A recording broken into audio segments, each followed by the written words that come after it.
রাতে ঘুমানোর আগে ছোট্ট একটি সূরা পড়লে 1000 আয়াত তিলাওয়াত করার সওয়াব হয়।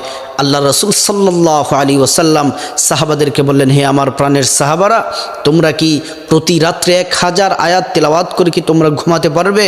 সাহাবীরা কেউ ভয়ে হাত তুললেন না।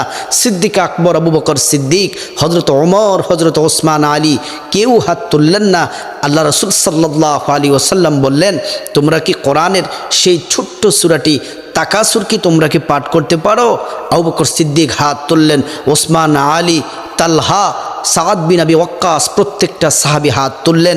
আল্লাহ রাসূল বললেন, ঘুমানোর আগে তোমরা যদি সূরাতুত তাকাসুর, আলহাকুমুত তাকাসুর হাত্তা যুরতুমুল মাকাবির এই সূরাটি পড়ে যদি তোমরা যদি ঘুমাও, তাহলে তোমরা 1000 আয়াত তেলাওয়াত করলে যে সওয়াব হবে, এই ছোট্ট সূরাটি পড়ে ঘুমালে তোমরা তত বেশি সওয়াব পাবে। আল্লাহ তাআলা